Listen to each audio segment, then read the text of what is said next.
Setelah kejutan di chapter lalu mengenai sosok Vegapunk asli terungkap, serta ternyata dia juga tidak hanya mengenal melainkan sudah sangat akrab dengan sosok Monkey D. Dragon. Akan tetapi mereka berdua tidak berada di pihak yang sama. Meskipun begitu, Vegapunk masih mendukung tujuan dari Dragon. Jalan cerita pastinya tak kalah menarik di chapter 1067 kali ini. Maka dari itu simak video berikut sampai selesai.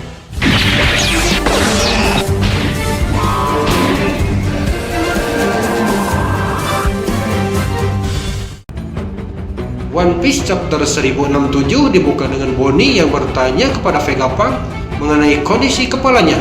Bukankah seharusnya lebih besar dari ukuran tubuhnya seperti halnya bola lampu? Ilmuwan itu pun menjawab bahwa dia memotongnya. Bonnie kebingungan bertanya kenapa dia bisa melakukannya seperti halnya memotong rambut. Vegapunk berkata bahwa terakhir kali otaknya sebelum dipisahkan tumbuh dengan ukuran yang sangat besar. Lalu Jinbe pun yang membenarkannya karena dia juga pernah mendengar rumor tersebut. Vegapunk melanjutkan penjelasannya jika dia adalah orang jenius, pemakan buah iblis Nomi Nomi Nomi atau buah otak-otak, yang kemungkinan dia untuk mengingat apapun detail kecil dari sebuah pengetahuan. Dengan konsekuensi otaknya ikut tumbuh semakin besar setiap mendapatkan pengetahuan. Ditambah lagi, sudah terlahir sebagai orang jenius dengan bank data tak terbatas di otaknya. Bisa dikatakan bahwa itu tumbuh menjadi otak terbesar di dunia dan masih terus berkembang. Chopper yang takjub mengatakan, itu luar biasa. Apakah kau juga kuat, dokter? Vegapunk membenarkan pertanyaan dari Chopper jika dia juga kuat. Kemudian Luffy yang pelengah-pelengah bertanya, apakah kau menjadi bodoh karena memotong kepala dan membuang sebagian otakmu? Namun Vegapunk yang tidak terima, dia marah dan memberitahu Luffy untuk tidak meremehkan kejeniusannya. Jika apel yang ada di kepalanya adalah sebuah antena sebagai penghubung dengan otaknya. Sambil menunjuk ke bagian atas pulau Egghead, dia menyebutnya Punk Records dan mengatakan itu adalah wadah untuk otaknya. Luffy tidak percaya karena itu terlalu besar. Vegapunk menjelaskan bahwa antenanya terhubung melalui gelombang psikis bahkan dari kejauhan sekalipun.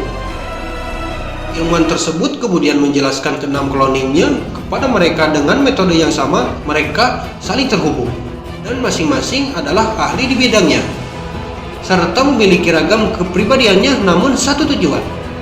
Dia menyinkronkan pengalaman serta pengetahuan mereka dengan Punk Records sekali dalam sehari. Meskipun memiliki kepribadian dan tugas yang berbeda, setiap pengalaman mereka berharga. Jinbe yang tidak percaya menyebutnya sebagai dunia yang tidak dapat dipahami dan bertanya padahal mereka memiliki otak yang sama dengannya. Vegapunk kemudian menggambarkan situasinya agar mudah dipahami dengan sebuah perpustakaan. Jika keenam kloningnya bisa mencari atau menyimpan pengetahuan di dalam otaknya. Bahkan semua orang di dunia pun jika aku berkenan dapat mengakses otakku. Maka pengetahuannya juga menjadi milik seluruh umat manusia. Dia menambahkan jika umat manusia dapat memperbaharui Punk Records, basis datanya dapat melampaui otaknya sendiri dalam hal pengetahuan. Berkata hal tersebut tidak menutup kemungkinan jika setiap peneliti di dunia ini bisa dapat belajar darinya. Sementara Jinbe bertanya tentang campur tangan dua arah dan kepercayaan, atau bisa kita jabarkan sebagai pro dan kontra. Bagaimana hasilnya jika ada orang yang bisa masuk ke pikiran kita? Namun ilmuwan tersebut mengatakan Sains tidak akan dapat bergerak maju jika hal seperti itu masih dikhawatirkan. Akan tetapi Bonnie yang masih sangat murka menyalakan lightsabernya dengan memanggil Vegapunk adalah seorang yang rela berkorban demi Sains, seperti yang dilakukan terhadap ayahnya Kuma. Vegapunk memperingatkan Bonnie bahwa pedang itu adalah penemuan yang gagal. Namun Bonnie menyuruhnya diam karena sebelumnya dia bisa melakukannya dan menganggap Vegapunk berbohong. Bonnie mengancam akan membunuh Vegapunk jika tidak mengubah ayahnya kembali seperti semula. Namun Jinbe mencoba menghentikan perlakuan Bonnie karena nantinya akan timbul sebuah masalah jika melakukannya. Vegapunk meminta untuk mematikan lightsabernya karena akan menarik banyak serangga. Tak lama setelah itu serangga berkerumun di sekitar Bonnie dan tidak sempat dimatikan karena dia panik takut dengan serangga. sehingga membuatnya pingsan dan mulutnya ikut berbusa. Setelah itu Vegapunk terselamatkan dengan penemuan senjatanya yang gagal. Dia memaklumi tindakan dari Bonnie karena telah mengubah ayahnya. Kemudian Vegapunk pun mengalihkan pembicaraan dengan bertanya kepada mereka tentang negeri Wano. Dia menanyakan apakah ada naga lain selain Kaido. Luffy membenarkan pernyataan tersebut. Vegapunk nampaknya mungkin mengetahui tentang siapa orang yang memakan hasil penemuannya itu, lalu menyebut buah iblis tersebut merupakan produk yang gagal. Dia menjelaskan bahwa itu dibuat lebih dari 20 tahun yang lalu dari faktor garis keturunan Kaido. Akan tetapi pertumbuhan sang pengguna tidak akan sama dengan aslinya. Luffy kemudian membantahnya jika penemuannya itu sukses karena Momonosuke dapat melakukan semua hal yang Kaido bisa, serta telah menjadi dewa penjaga Wano. Vegapunk masih menyebutnya sebuah produk yang gagal setelah diberitahu oleh Luffy jika naga Momonosuke itu berwarna merah muda. Setelah itu kelompok Luffy mulai bertanya tentang robot kuno dan meminta untuk menggerakkannya. Vegapunk menjawab jika itu bukan hasil penemuannya dan robot ini pernah menyerang Mary Joyce 200 tahun yang lalu, yang kemungkinan robot itu dibuat lebih dari 900 tahun yang lalu. Robot tersebut pernah mengamuk di Mary Joyce dan tiba-tiba berhenti karena kehabisan energi, serta tidak tahu energi apa yang digunakan oleh robot tersebut. Para peneliti yang pertama kali menemukannya terpesona oleh sains dan teknologi yang tidak diketahui pada masa itu. Ditambah lagi, tidak ada yang tahu dari mana asalnya atau apa yang dia inginkan. Pemerintah dunia menuntut penghancuran total robot tersebut, namun para peneliti tidak melakukannya karena sangat penasaran. Kemudian disembunyikan di Egghead. Informasi keberadaan robot ini telah diturunkan oleh generasi peneliti yang menyembunyikan keberadaannya dari pemerintah dunia untuk proses penelitian. Vegapunk memuji mereka yang dapat menemukan lokasi robot tersebut, padahal pintu masuknya telah disamarkan oleh dinding. Chopper menjawab karena sebenarnya sedang tersesat, tidak sengaja datang ke tempat ini. Kemudian Shinji beralih ke tempat Saka yang membawa Sanji, Robin, Franky, Usopp, dan Nami memperlihatkan sesuatu melalui sebuah visual dari monitor. Dan mereka pun dijelaskan hal yang sama oleh Saka tentang robot tersebut. Robin kemudian berkata kepada Saka, jika 200 tahun yang lalu, maka itu adalah tahun yang sama ketika diskriminasi terhadap manusia ikan terjadi. Franky bertanya apakah robot itu memanjat melalui red line untuk sampai ke Mary Joyce. Yang dikatakan Saka mungkin. Lalu menjelaskan bagaimana mereka membuat model Vega Force One yang diduplikat dari robot kuno itu. Namun yang tidak bisa diduplikasi adalah sumber energi dari robot tersebut. Kemungkinan pada masa itu ada sebuah energi yang dapat mengubah peradaban yang tidak ada pada masa sekarang. Sementara itu, karena mereka melihat robot kuno tersebut melalui CCTV, Nami yang melihat Luffy dan yang lain sangat senang karena berhasil selamat. Lalu menanyakan siapa gadis yang bersama mereka. Sanji mengungkapkan itu adalah Jewelry Bonnie, merupakan bajak laut yang sama seperti kita. Kemudian Shinji berpindah kembali ke tempat Luffy. Terlihat Vegapunk dengan raut wajah penyesalan berkata jika dia sudah melakukan hal buruk kepada Bonnie. Luffy pun menyuruh Vegapunk untuk meminta maaf.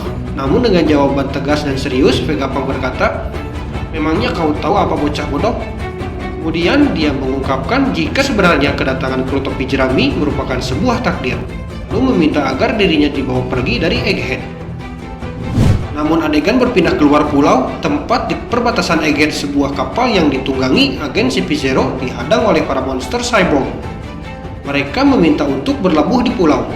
Di atas kapal, agen CP0 menerima kabar jika Jewelry Bonnie berada di pulau tersebut. Rob Lucy merespon dengan jawaban jika itu adalah hama yang selalu bisa melarikan diri. Sekarang kita tidak membutuhkannya lagi, namun jika nanti bertemu lagi akan kubunuh dia. Sementara Pang Pythagoras memperingatkan kru topi jerami dan juga Saka jika itu kapal pemerintah. Bisa gawat kalau mereka tahu kita menyembunyikan bajak laut. Di atas kapal itu ada CP0 dan Lucy ada di sana. Seketika Usopp Nami panik mendengar nama Rob Lucy yang datang. Sanji berkata, janganlah khawatir, jika kali ini aku pasti akan melindungi kalian semuanya. Vegapunk Saka langsung memberikan aba-aba atau perintah untuk bersiap menghadang mereka. menolak permintaan untuk berlabuh. Kemudian adegan berpindah ke kerajaan Kamabaka, di mana Lindenberg yang panik memanggil Dragon karena Bartolomeo Kuma tidak terkendali. Para pasukan revolusioner lain kebingungan apakah Kuma masih dalam kendali Angkatan Laut. Koala kemudian memanggil Kuma yang berlari dengan masih belum bergerak dengan baik dan hampir kehilangan seluruh kesadarannya.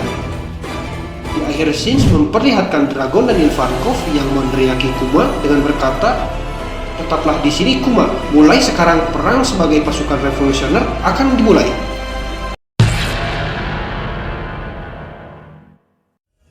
Chapter yang sangat menarik jika Vegapunk seorang perfeksionis dengan mengatakan buah iblis Momonosuke gagal hanya karena warnanya tidak sesuai harapan. Lalu keinginan untuk dibawa kabur atau pergi oleh Luffy menjadi awal dari pemberontakannya. Dan pastinya tujuan Vegapunk sendiri untuk meminta Luffy agar dapat mengantarnya ke tempat Dragon berada, yang bisa dikatakan dia menjadi jalan bagi Luffy untuk bertemu dengan ayahnya langsung. Petunjuk tersebut ada di beberapa chapter sebelumnya saat Luffy yang baru sampai di Egghead, Dragon menghubungi Vegapunk. Meskipun pada saat itu percakapannya tidak diberitahu dengan jelas, namun di akhir scenes chapter 1067 ini memperkuat dugaan untuk mulai peperangan dengan pemerintah dunia. Dan Vegapunk akan membelot yang nantinya secara resmi menjadi bagian dari pasukan revolusioner. Demikianlah pembahasan One Piece chapter 1067 kali ini. Semoga Anda menikmatinya. Tak lupa mengingatkan untuk tekan tombol like-nya, serta bagi yang baru bergabung bisa tekan dulu tombol subscribe-nya dan aktifkan lonceng notifikasinya agar tidak ketinggalan informasi seputar channel dari Rocky Anime. Support Anda semua diharapkan untuk membangun semangat saya dalam mengunggah konten selanjutnya. Ucapan terakhir dari Main Rocky, terima kasih dan sampai jumpa di video selanjutnya.